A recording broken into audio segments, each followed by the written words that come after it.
आज की वीडियो में हम बात करने जा रहे हैं ऐसी खूबसूरत अभिनेत्री के बारे में जो अपनी पहली फिल्म के रिलीज होने के साथ ही अपनी खूबसूरती की वजह से फिल्म इंडस्ट्री में छा गई थी।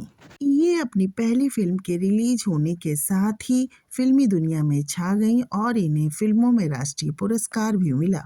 1960 में जहां अभिनेत्रियां अपने अफेयर तक की खबरें लोगों को बताने में शर्माती थीं, वहीं ये अभिनेत्री शादी करने के बाद 2 बच्चों की मां बन चुकी थी और तब ये फिल्मों में आई। पर इसके बाद भी वो करोड़ों दिलों की धड़कन बन गई थी। लेकिन आपको जान के ये हैरानी होगी कि बॉलीवुड में एक टॉप शिखर पाने के बाद भी ये बाद में पैसे पैसे को मोहताज हो गई थी।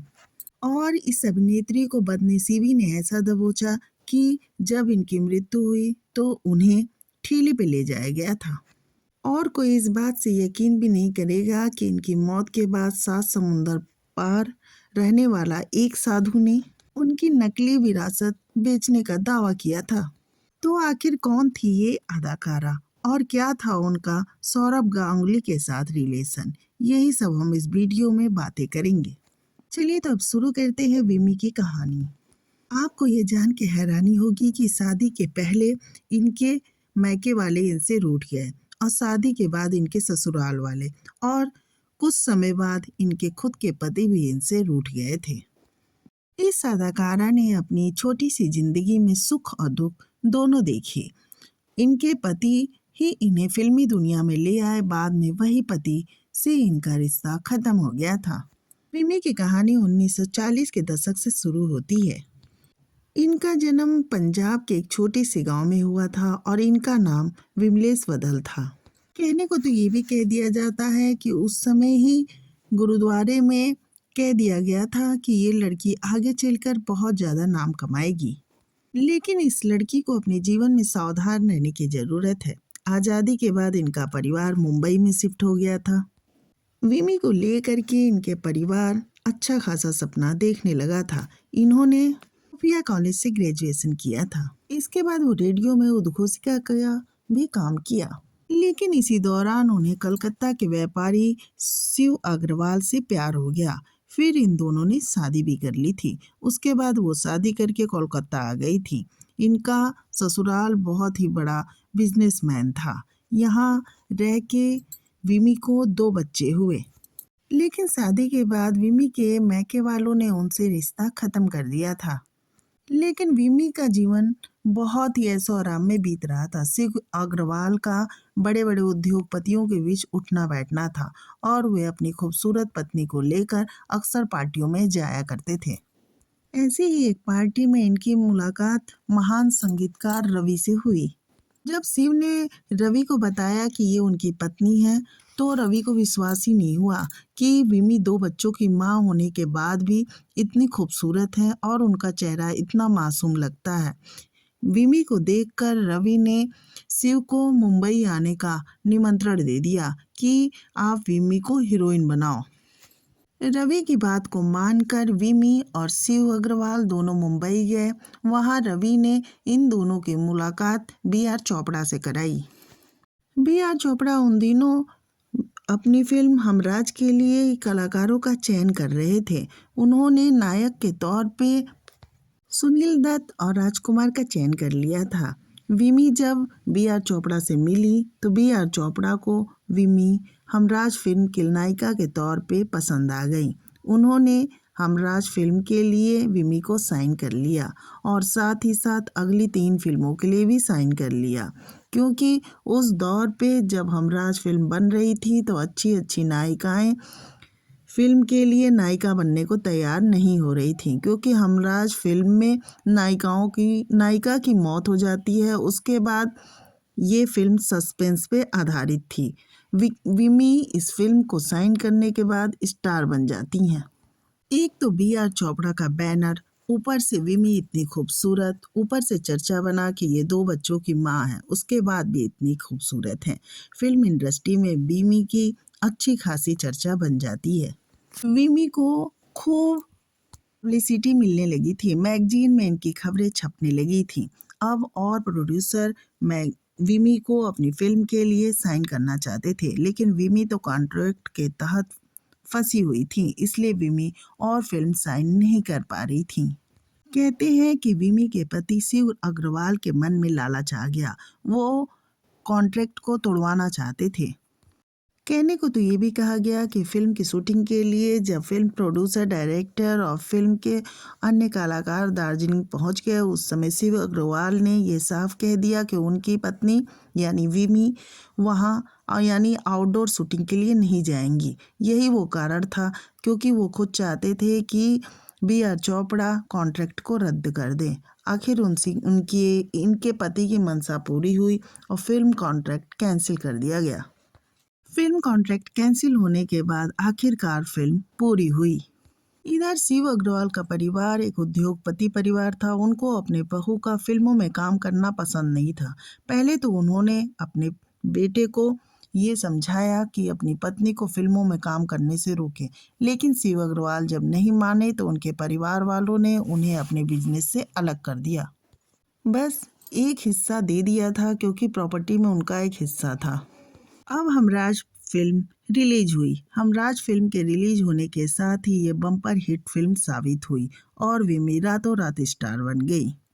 कहते हैं कि सुनील दत्त और विमी पे फिल्माया गया गाना न मुंह छुपा कर जियो न सर झुका के जियो इसी विमी की कहानी पर आधारित माना जा रहा था। इसलिए गाने के साथ साथ ये फिल्म भी सुपरहिट होती चली जा रही थी, क्योंकि विमी पहले से ही चर्चित हो चुकी थी। साथ ही ये फिल्म भी बहुत खूबसूरती के साथ बनाई गई थी। दर्शकों को विमी की मासूम शक्ल और खूबसूरती भाने लगी थी और ये फिल्म बहुत ज्यादा सफलता के झंडे गाड़ती जा रही थी। अब तो आलम ये आ गया था, कई सफल निर्माता निर्देशक विमी के घर के चक्कर काटने लगे थे और विमी ने भी ये कहना शुरू कर दिया था कि वो पैसों के लिए फिल्मों में काम नहीं करती हैं। विमी के पति शिव अग्रवाल ने विमी की कीमत 3 लाख कर दी थी, जो उस दौर में बहुत ज्यादा थी। अब तो बाजार गर्म होने लगा था। बी.आर. चोपड़ा ने जो कॉन्ट्रैक्ट रद्द किया था विमी के साथ, वो बातें भी अब उठने लगी थी कि विमी के पति ने बीच में ही कॉन्ट्रैक्ट कैंसिल करा दिया था। नतीजा ये भी होने लगा कि कई निर्माता निर्देशक विमी को लेकर जो फिल्म बनाना चाह रहे थे, उन्होंने अपने आइडिया को होल्ड पे डाल दिया। अब विमी की अगले साल फिल्म आई आबरू। इस फिल्म के नए हीरो थे दीपक कुमार, जिसे काफी खोज करके प्रचारित किया गया था कि ये फिल्म बहुत अच्छी चले, लेकिन ये फिल्म सफल नहीं हो सकी। आबरू फिल्म के फ्लॉप होने का सारा ठेकेदार दीपक कुमार के सर फोड़ दिया गया था, लेकिन विमी की इमेज खराब होने लगी थी। उन्होंने 1969 में एक पंजाबी फिल्म नानक नान जहाज में एक लीड रोल निभाया था। इस फिल्म को राष्ट्रीय पुरस्कार भी मिला, लेकिन इसका फायदा विमी को नहीं मिल पाया था, क्योंकि ये बॉलीवुड की फिल्म नहीं थी, एक क्षेत्रीय भाषा फिल्म थी। अब जब विमी को फिल्में मिलनी कम हो गई, तो विमी ने मैगजीन के कवर फोटो के लिए फोटोशॉट कराना शुरू किया। साथ ही साथ विमी ने अपनी फिल्मों के रेट भी कम कर दिए। उसके बाद उन्हें कुछ फिल्में मिली, लेकिन वो सफल नहीं हो पाई और विमी अपना कैरियर संभाल नहीं पाई। 1971 में पतंगा फिल्म आई, जिसमें वो शशि कपूर के साथ नजर आई, लेकिन ये फिल्म भी सफल नहीं हो पाई। इसके बाद वो 2 फिल्में गुड्डी और आर पार में भी नजर आई, लेकिन इसमें भी ये कोई खास कमाल नहीं दिखा पाई। गुड्डी फिल्म में उन्हें छोटा सा रोल मिला था, जिसमें वो धर्मेंद्र के साथ हीरोइन के तौर पे एक्टिंग करती हुई नजर आई थी। विमी ने फिल्म में आइटम सॉन्ग किए, लेकिन ये सॉन्ग भी उन्हें हेलन के साथ मिले। उसमें भी विमी सफल नहीं हो पाई, क्योंकि वो एक बेहतरीन डांसर थी ही नहीं। विमी के अफेयर के किस्से धीरज कुमार के साथ भी चले। उसका परिणाम क्या निकला, ये हम आपको बाद में बताएंगे। विमी के बारे में ये प्रचार भी कर दिया गया कि वो मेकअप बहुत ज़्यादा करती हैं और महंगे महंगे कपड़े पहनती हैं, इसी वजह से वो फिल्मों में टिकी हुई हैं।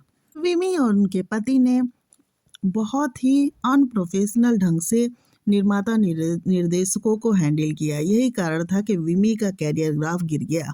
फिल्म वचन के लिए शशि कपूर के साथ विमी को साइन किया गया था, लेकिन विमी के पति द्वारा डेट्स की प्रॉब्लम लेके शशि कपूर और निर्माता निर्देशकों को काफ़ी परेशान किया गया था।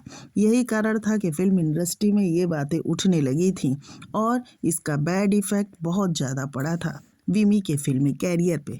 वचन फिल्म बनने में 3 साल लग गए थे और इस वजह से विमी की काफ़ी बदनामी हो गई थी। कहने को तो ये भी कह देते हैं कि उस दौर की अभिनेत्रियों ने विमी के साथ काम करने से मना कर दिया था।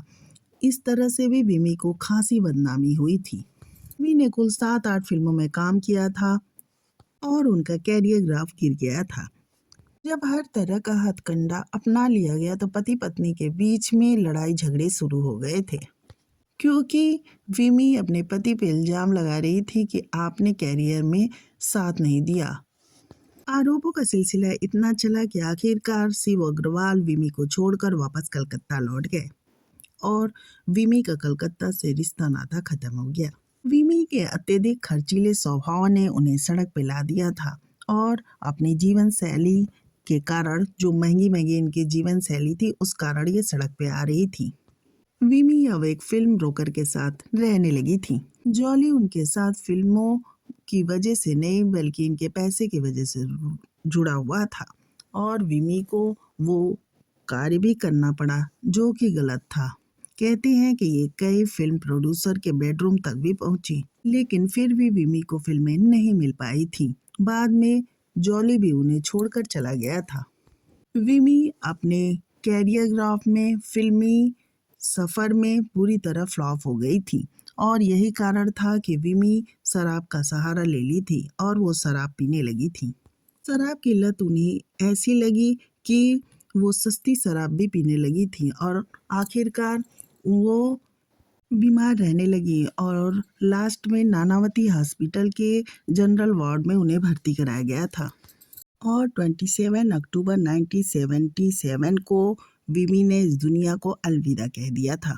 अंतिम समय में जॉली आया और वो ठेले पर इनके शव को ले जाके शमशान ले गया। विमी के अंतिम संस्कार में 5-6 लोग ही शामिल हुए थे।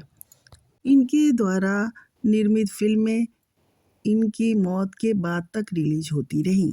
फिल्म क्रोधी में भी वो एक छोटी सी भूमिका में नजर आई थी। अब हम आपको बताते हैं एक फर्जी साधु का किस्सा जो इस अदाकारा के नाम पे फेम कमा रहा था। सन्यासी रजनीश के बारे में फेक कहानी इंटरनेट पे मौजूद है। वो अपने आप को खुद को विमी का बेटा बताता है और कहता है कि मैं प्यारे लाल का वंशज हूँ, जो कि एक नामी उद्योगपति थे। लेकिन इन बातों में कोई सबूत नहीं मिल पाया है और सबूतों का अभाव है। विमी के परिवार की ओर से भी कोई दस्तावेज नहीं है तो इस बात की पुष्टि करता हो कि रजनीश उनके बेटे हैं। ये मेक्सिको में भी काफी विवादित है।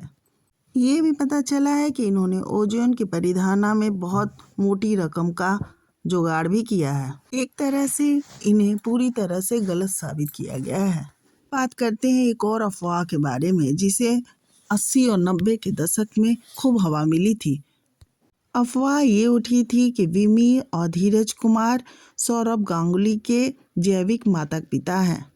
जब सौरभ गांगुली क्रिकेट की दुनिया में चौके छक्के जड़कर नाम कमा रहे थे, उसी दौर में ये अफवाह बड़ी जोरों से आई थी। तभी अफवाह तूल पकड़ी थी कि धीरज कुमार और विमी ने सौरभ गांगुली को जन्म दिया, फिर उन्हें गोद दे दिया था।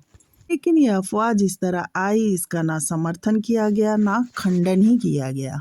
जैसा कि गौरतलब है कि सौरभ गांगुली के पिता कलकत्ता के प्रमुख उद्योगपतियों में से एक थे और शुरू से ही इनका जीवन बहुत ऐश्वर्यशाली रहा है और इसमें विमी का दूर दूर तक कोई भी नाता नहीं रहा है। इस तरह से हम जान लेंगे कि ये अफवाह ही रही। तो आपको ये वीडियो कैसी लगी कमेंट करके ज़रूर बताएं और नए हैं तो चैनल को प्लीज़ सब्सक्राइब करें।